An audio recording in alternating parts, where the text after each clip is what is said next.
France Culture, Olivia Gesbert, bienvenue au club.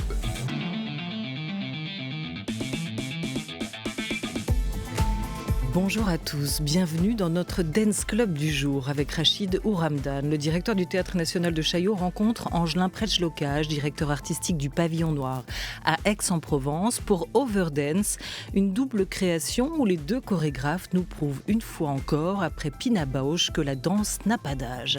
Il n'y a pas de danse sans corps et il n'y a pas de corps qui ne vieillisse, dit-il à ce sujet. Il, c'est notre invité qui multiplie les initiatives depuis sa prise de fonction à Paris, après ses années à la tête du Centre chorégraphique national de Grenoble. Rachid Ouramdan est aujourd'hui l'invité de l'entretien de Bienvenue au club.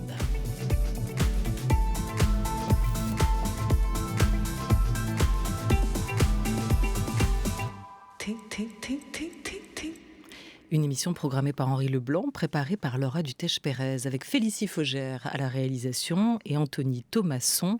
Bonjour Rachid Ouramdan. Bonjour. Bonjour à vous. Quel âge a votre corps ? Mon âge biologique aujourd'hui, c'est votre... Vous pouvez choisir un autre âge. Oh, oui. 51 ? Exactement, ouais. 51. Et votre esprit ? Ça dépend.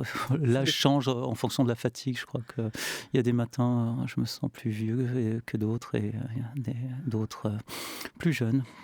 Et ce matin, ce midi ? Ce midi, ravi de vous rencontrer, ravi de tout ce qui est en train de se passer avec ce beau projet qui célèbre le vieillissement des corps avec tous ces danseurs, danseuses qu'on a eu la chance de croiser, Angelin et moi, en ce moment au théâtre. Donc vous avez 20 ans aujourd'hui, là, en ce moment, à la minute. C'est même. ça, en tout cas à côté d'eux, je suis leur Benjamin, oui. Overdance, c'est le titre de ce projet, de cette double création que vous avez pensée ensemble avec Angelin Prejlocaj. Over what ? Qu'est-ce qui est over aujourd'hui ? C'est vrai que, en fait, c'était une proposition de Aterbaletto, et puis en jouant sur le glissement de sens en anglais, parce que over, ça peut vouloir dire fini, et over, ça peut aussi dire le dépassement.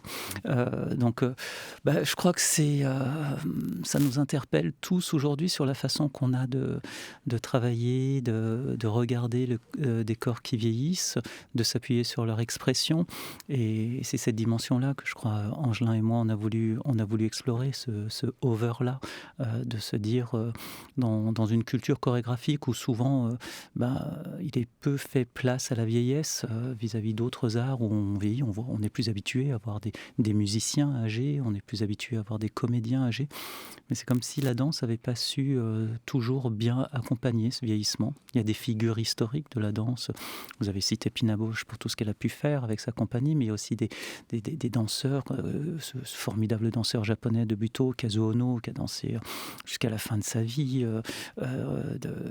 Caroline Carlson encore aujourd'hui, qu'on voit, c'est toujours une expérience de la voir sur scène alors qu'elle a plus de 70 ans, etc. La liste pourrait être longue, mais c'était toujours considéré comme quelque chose de l'ordre de l'exceptionnel, ou ramené à une personnalité, un solo, comme si on ne pouvait pas écrire pour des ensembles, Et puis je crois qu'à un moment où peut-être aussi le monde chorégraphique, la danse qui est extrêmement présente dans la société, on voit dans la jeunesse au travers des échanges sur les réseaux sociaux, dans les productions cinématographiques, dans les défilés de mode, il y a un fort retour de la danse, donc dans plein de secteurs comme ça. Je crois que naturellement, cette façon d'aller chercher dans différents milieux, différents types de corps, les personnes d'un certain âge se sont comme naturellement réimposées, je dirais. Et puis, Angelin et moi, on est allé voir un peu ce qui se passait de ce côté-là. C'est vrai qu'il y a toujours ce moment où on veut mettre les danseurs à la retraite. Hein. C'est encore une question que je posais à Anne-Theresa de Kersmaker récemment, en lui demandant si c'était son dernier solo. Et elle me disait, mais pourquoi ce serait mon dernier ? Tant qu'on n'a pas envie de s'arrêter, tant que le corps nous porte, tant que l'esprit est là, pourquoi s'arrêter ? Et il faut, au contraire, j'imagine, toujours continuer, parce que c'est une manière de dire et une manière de faire. Vous avez, conçu avec Angelin Prejlocaj ce véritable pas de deux autour de ce thème du corps vieillissant. Comment il est né ce projet de redonner aussi de la visibilité à ceux qu'on ne voit plus sur scène ? Parce que c'était ça l'objectif. Oui, ça s'est fait en échange avec Gigi Cristoferi, qui est donc le directeur de la compagnie Ater Balletto. Grande compagnie, la plus grande de danse contemporaine italienne. Oui, et c'est pas pour rien que c'est peut-être partie aussi de cette compagnie, cette initiative-là, parce que bon, tout ça, et l'idée de ce projet est apparue après les premiers déconfinements, et on le sait, hein, l'Italie du Nord a payé un lourd tribut. Je ne sais pas si vous vous rappelez à l'époque où combien l'Italie du Nord était impactée par la crise sanitaire, le nombre de décès. La question même si c'est une question qu'on s'est posée de partout, mais on va dire que là, elle a été accélérée. Comment on prend soin des personnes les plus fragiles autour de nous, les personnes vieillissantes ? Et Gigi a voulu nous poser cette question, nous interpeller sur ce sujet-là. Donc il est venu me voir en me disant comment on pourrait témoigner du corps vieillissant dans le monde de la danse, et comment on l'accepte, comment on l'accompagne dans ces entre guillemets fragilité, parce que je trouve que c'est des mots qu'il faut employer avec précaution. En tout cas, ne pas entendre ces fragilités comme une renonciation ou un amoindrissement, mais juste le cours naturel d'une chose sur lequel il faut savoir s'appuyer par la suite quand on se met à danser. Et donc, il est venu me voir, on a un peu échangé. À l'époque, Angelin Prejlocage donnait sa création Le Lac au théâtre à Chaillot. Et tout de suite, j'ai pensé à Angelin, parce qu'on connaît Angelin beaucoup pour son travail, pour des grands ensembles, pour des compagnies de renom, la sienne. Mais je savais aussi tout le projet qu'il avait fait avec ces personnes incarcérées en milieu carcéral. Et je trouvais qu'il avait su faire jaillir de l'inattendu. C'était aussi quelque chose qui, moi, me surprenait de la part de cet artiste qui est Angelin. Je suis sûr que c'est quelqu'un qui aura des choses à faire. Donc, j'ai proposé à Gigi Angelin. On a dit bingo. À l'époque, ça y est, commande est passée. Angelin accepte. Et en cours de route, Angelin annonce qu'il pense qu'il va faire une pièce qui ne fera pas la durée d'une soirée. Donc là, un peu panique à bord. On se demande tous comment construire cette soirée. Et puis, Gigi de Ater Balletto m'a demandé si je voulais participer à la soirée. J'ai dit avec grand plaisir. Et ça s'est construit comme ça. Après, on a souhaité rencontrer des personnes. Angelin a organisé des auditions. Il voulait des danseurs, mais aussi des non-danseurs. Moi, ça faisait un moment que j'avais cette intuition. J'avais envie de travailler avec des personnes d'un certain âge, bien sûr, mais aussi une discipline de danse qui avait une longue histoire. C'est là que j'ai pensé au music hall. Parce que je me disais que j'allais essayer de tirer un parallèle entre le vieillissement d'une discipline et le vieillissement des corps. Voilà, effectivement, c'est une création en deux temps. La vôtre, Un jour nouveau, c'est son titre, et la sienne, celle d'Angelin Prejlocage, Birthday Party, avec 8 danseurs de plus de 60 ans, dont l'inoubliable Elie Medeiros, inoubliable chanteuse des Stickin' Toys, punk français avec Jacques No dans les années 70. C'est vous qui avez pensé à lui, au chorégraphe donc de Mythologie, notamment sa dernière création qui tourne en ce moment, à voir prochainement en juin à la Criée à Marseille. Danser son âge, disait-il à 52 ans, Angelin Prejlocage, autour du spectacle du Funambule. L'erreur serait de vouloir autre chose que ce que l'on est. Et vous, qu'est-ce que vous auriez dansé, vous, aujourd'hui, Rachid Ouramdane, si vous étiez monté sur scène? Et pourquoi, d'ailleurs, n'avez-vous pas fait le choix d'être danseur pour cette création? Trop jeune? Oui, voilà, je pense qu'on était dans la tranche où pas encore assez mûr, peut-être, je ne sais pas. Est-ce que vous dansez encore? En répétition, oui. J'ai beaucoup dansé, j'ai une longue carrière, et puis c'est vrai que j'ai dû arrêter de danser malgré moi. J'ai appris que mon corps m'a échappé, j'ai appris que je développais un cancer généralisé du système sanguin, une leucémie, et ça a été un coup de frein à l'âge de 38 ans d'apprendre ça. Et en même temps, j'y ai beaucoup repensé, voire je me suis appuyé sur cette expérience. Parce que aujourd'hui, les choses sont stabilisées, on apprend à vivre avec. Mais cette expérience de voir cette chose se précipiter, c'est-à-dire cette chose qui normalement se fait très progressivement, perdre certains moyens, c'est un peu arrivé du jour au lendemain. Et puis, ça m'a un peu obligé à travailler autrement, à me redécouvrir, à voir ce que je pouvais encore faire. Alors, dans un premier temps, vu que je pouvais vraiment plus faire grand-chose physiquement, c'est d'abord passer par regarder le corps des autres. Ça a continué de creuser mon expérience de chorégraphe, parce que déjà à l'époque je chorégraphiais, j'ai toujours été interprète et chorégraphe.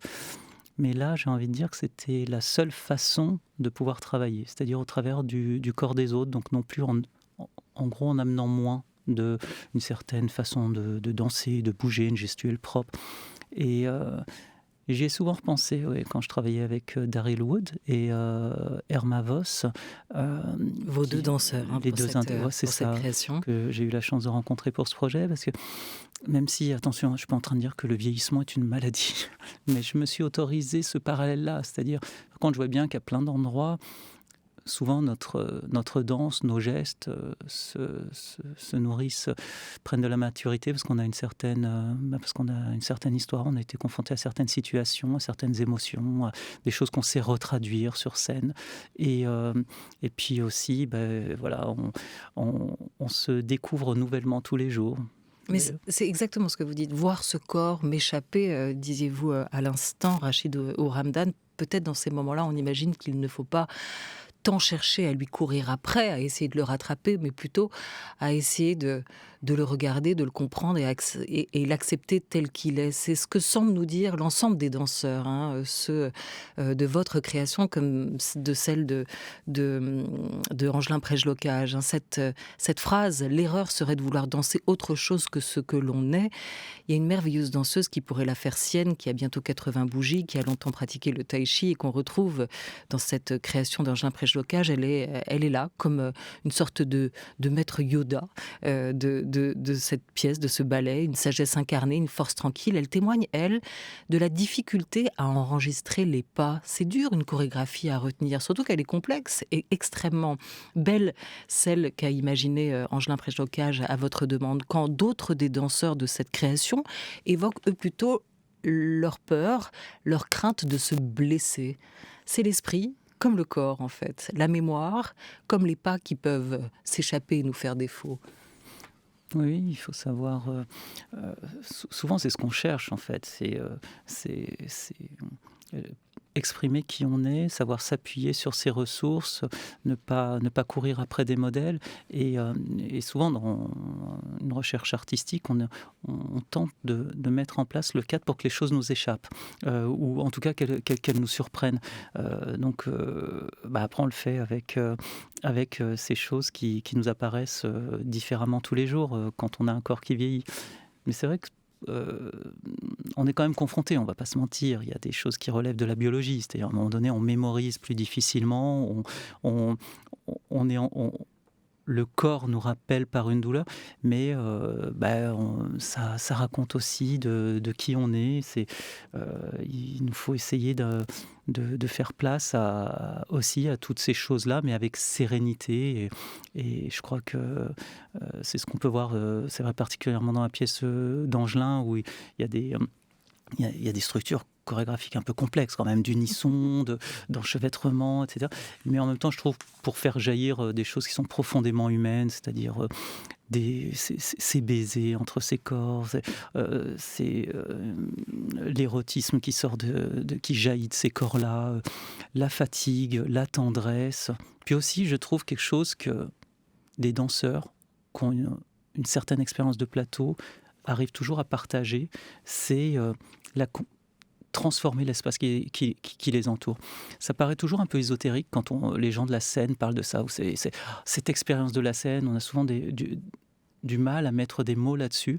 Mais je pense que quand on a la fougue et la puissance de la jeunesse, on s'appuie beaucoup sur son corps. Et plus tout ça s'éloigne, plus on est attentif à l'espace qui nous entoure et on donne une couleur à tout ce qui nous entoure, ce qu'il y a entre des corps.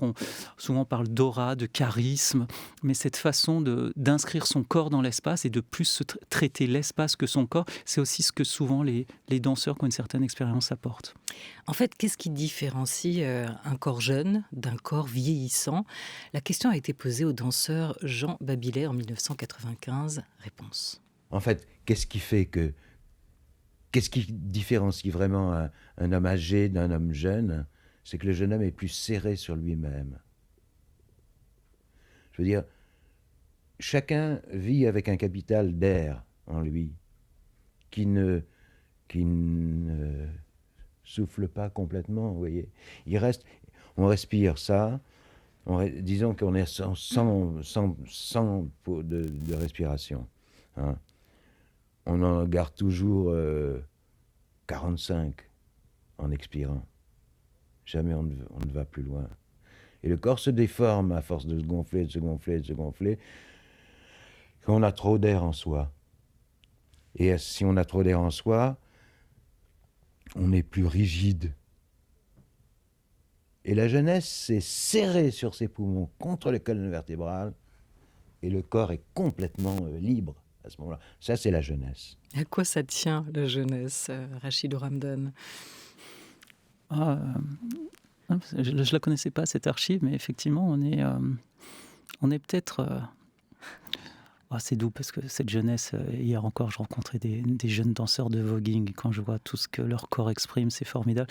Donc on ne va pas non plus trop parler d'immaturité. Mais c'est intéressant que pour lui, ça passe par ce grand souffle de vie, que ça passe par le poumon, en fait, comme étant cet organe vital. Ouais. Non, mais c'est vrai que ça peut être enfermant, la jeunesse. Je me rappelle, dans mes débuts, je faisais plein de choses et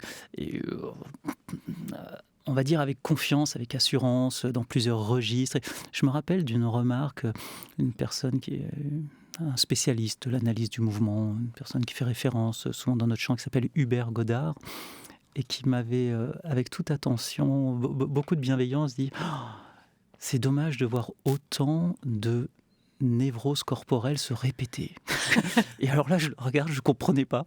Et en fait, c'est-à-dire que vous vous enfermez dans ce que vous pensez être une forme de dextérité, de liberté.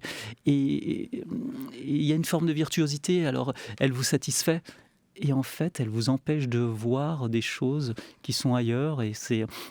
Donc voilà, la jeunesse en danse, il faut, je ne sais pas s'il faut s'en méfier, mais en tout cas, il faut être conscient que le corps est tout le temps en mouvement et qu'à chaque moment, on doit quand même toujours se demander à côté de quoi on est en train de passer. Voilà. Mais c'est exactement cette maturité qu'affichent les deux danseurs de music hall que vous mettez en scène aujourd'hui, Rachid Ouramdane, deux interprètes à la retraite qui se lancent dans un cha-cha-cha qu'aucun moins de 20 ans ne saurait égaler. Everybody loves to cha-cha-cha. Little children like to cha-cha-cha. They like to cha-cha-cha. They like to cha-cha-cha. Ooh, everybody likes to cha-cha-cha.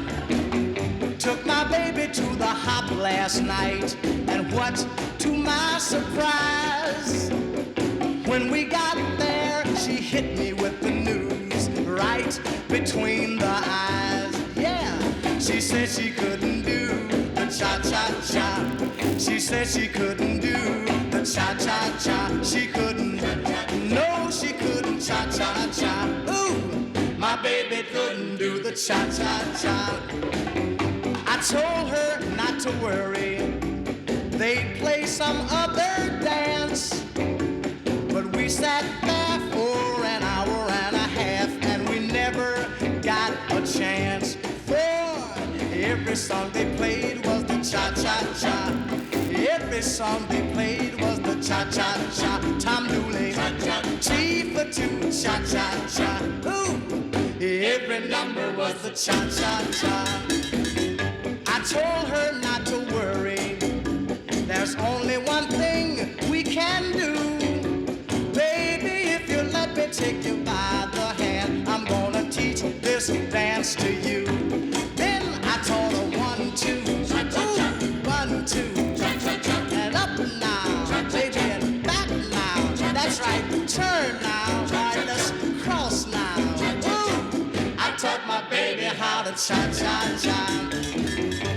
Kept on dancing, and was I surprised? For you see, after we practiced for a little while, she was doing it better than me.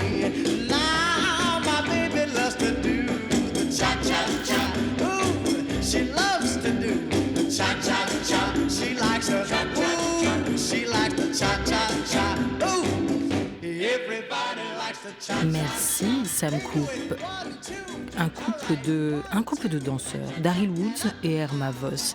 Quel duo forme-t-il ? Pas simplement un duo entre deux corps, Rachid Ouramdane, mais aussi un duo entre eux, la musique et la lumière. Il y a tout ça dans cette courte création, cette courte pièce de 15 minutes que vous avez imaginée avec eux. Et c'est vrai que quand on les voit danser, on ne se demande pas quel effet l'âge a pu avoir sur leur corps. On ne se demande pas qu'est-ce qu'un corps ralenti. On ne se demande plus est-ce qu'ils sont fatigués. On ne se demande pas non plus s'ils sont rattrapés par les douleurs du passé, par des blessures refoulées. Ils donnent le change. En fait, ils sont là, ils sont entièrement présents, ils sont dans la danse. Oui, on sent. Je me suis beaucoup appuyé sur leur histoire, sur leur parcours, pour justement être complètement en présence. Ils sont dans une sorte de bain de mémoire. Beaucoup des gestes qu'ils font renvoient à des séquences qu'ils ont dansées sur scène. Irma Vos, par exemple, ces descentes d'escalier qu'elle faisait au Lido. À chaque fois, elle me dit oui, alors là, tu comprends. J'arrivais. Tu sais qu'une fois, il y avait Alain Delon, et puis ensuite j'ai échangé avec Sylvester Stallone. Et toutes ces petites anecdotes. Je lui ai dit ah bon, et tu te rappelles le geste que tu as fait à ce moment-là ? Voilà, c'est comment on remet en jeu des choses qui sont chargées d'histoire, des fois des histoires agréables, légères, puis des choses plus lourdes. On a voulu s'appuyer aussi sur ce musical A Little Night Music qu'il chante à la fin. C'est comme souvent dans les musicals, ça repose sur une romance, un couple, et d'un amour impossible là. Et c'était le premier musical que Daryl E. Woods a pu voir dans les États du Sud de l'Amérique, à un moment où on va dire que Daryl est black, c'est une personne de couleur. Et à un moment, on va dire, dans des États, c'est des États où c'était pas courant pour les personnes de couleur d'aller voir ces choses-là. Et tous ces sous-textes qui chargent leurs gestes, qui chargent leurs choix, parce que c'est le moment où il s'est dit j'ai envie de monter sur scène, alors qu'il était dans un environnement socialement où il y avait une forme de tension, de discrimination, mais c'était plus la ségrégation, etc. à ce moment-là, mais on sait qu'il y en avait encore des traces. En fait, quand ils viennent sur scène, je pense que c'est tout ça qui jaillit de ces personnes. On sent les vexations, on sent le plaisir, on sent la lourdeur, et même dans comment on s'est rencontrés, par exemple, Irma Vos, elle est venue à Chaillot, on a échangé, je lui ai dit très bien, Daryl, je le connaissais de scène, je savais que je voulais travailler avec lui, puis on a organisé des rencontres à Chaillot pour d'autres. C'était le cas d'Irma Vos que je rencontrais dans une sorte de audition rencontre, et elle m'a parlé, puis à la fin j'ai dit merci, à bientôt, je vous refais signe. Elle me dit mais vous voulez pas que je vous montre des choses, je danse, je chante. Je dis, ah si, bonne idée, allons-y. Et en fait je pense que c'est ça que je tente après dans le travail de saisir, c'est la passion de ces personnes, c'est-à-dire ce pourquoi ils dansent, pas comment ils dansent, mais ce qui charge ça. Et ça y est, en fait, c'était plié pour moi. Je savais que je voulais travailler avec cette femme au regard de tout ce qu'elle m'avait raconté avant même de la voir en mouvement. Alors, il y a des chorégraphes comme Thierry Tuonyang ou comme Jérôme Bell qui ont travaillé avec le grand âge. Ce n'est pas le cas de cette double création, je tiens à le préciser. Ils ont entre 65 et 80 ans, vos danseurs, à tous les deux pour cette création. Et c'est une bulle de bonheur, en fait. Ce sont deux créations, une double création extrêmement pétillante. C'est très très beau aussi la manière dont ils dansent, et c'est un plaisir pour les yeux avant tout. On l'évoquait avec Pina Bausch, avec sa pièce Contact Hof notamment. Vous avez peut-être tous été aussi à bonne école. Il faut se rappeler que cette pièce, elle l'avait créée en 78, et elle l'avait repris notamment à 60 ans, au début des années 2000, avec des danseurs amateurs de plus de 65 ans. Elle y questionnait la question du couple, de la solitude. Elle questionnait aussi notre besoin d'être encore regardé, notre besoin d'être aimé, finalement, un peu comme toutes vos créations à vous, Rachid Ouramdane. C'est toujours la question de notre place à tous dans cette société que vous soulevez. Oui, c'est vrai que souvent je mets il m'arrive de travailler avec des artistes professionnels, bien sûr, des compagnies, et aussi des gens qui sont extérieurs au monde de l'art, parce que je pense que dans le corps de tous, de toutes, il y a une sensibilité, il y a quelque chose qui peut se partager. Je pense que c'est le travail d'un chorégraphe que de saisir l'existant. Alors, parfois, je peux avoir une approche de la danse où j'arrive avec une écriture, avec un sujet, et puis parfois c'est un peu en chercheur d'or, c'est-à-dire vous essayez de repérer quelque chose d'inattendu, parce que je pense qu'il y a du chorégraphique au-delà de la danse, et c'est ce qui m'a amené dans le passé, à travailler avec avec des sportifs de haut niveau, avec des mineurs isolés, à un moment où il y avait une grande tension sur comment on considérait cette enfance, et je trouvais que ces jeunes, ces enfants, ces corps-là avaient à nous dire des choses. Donc ouais, je pense que on parle toujours un peu de soi quand on danse. Il y a toujours un bout de récit de soi, et soit on le valorise, soit on s'appuie dessus. Ce que je fais, j'aime qu'on sente, comme je disais tout à l'heure, ce qui fait que ces gens bougent comme ça, et pas uniquement une approche peut-être plus formelle de la danse ou de la chorégraphie. En arrivant à la tête du Théâtre national de Chaillot, vous aviez fait la promesse d'ouvrir toujours plus ce théâtre et d'être, ou de faire de la danse, comme vous l'aviez toujours fait auparavant, une pratique de moins en moins, en tout cas qui ne soit pas perçue comme élitiste. Vous continuez dans cette démarche-là, avec plusieurs projets, avec Chaillot Colo notamment, avec Chaillot Olympique qui est dédié aux scolaires, cette démarche d'ouverture. Oui, je crois que c'est important de permettre à des jeunes d'éprouver des choses physiquement, de mettre dans des parcours d'éducation, dans des parcours de vie, dans des parcours d'éducation, des expériences qui font que on peut se découvrir, on peut découvrir le contact que l'on a avec d'autres de façon nuancée, accompagné d'artistes. Et les Chaillot Colo, par exemple, c'est un programme qu'on avait pensé au début, plutôt à l'époque quand j'étais à la tête du Centre chorégraphique de Grenoble. C'est des immersions pour des jeunes qui ne pouvaient pas toujours partir en vacances, et ils passent des journées entières en vacances, en activité artistique, et c'est une façon de voir comment on peut faire plus de place au corps qui nous entoure et découvrir le sien. Voilà, à tous les âges, avec vous Rachid Ouramdane et Angelin Prejlocage, en ce moment au Théâtre national de Chaillot, Overdance. C'est le titre de cette double création qui ne plaide pas du tout en plein débat sur la retraite des danseurs pour préserver, pour la survie de ces derniers régimes spéciaux. On peut danser à tout âge et vous le prouvez. Merci mille fois à vous. Merci à vous.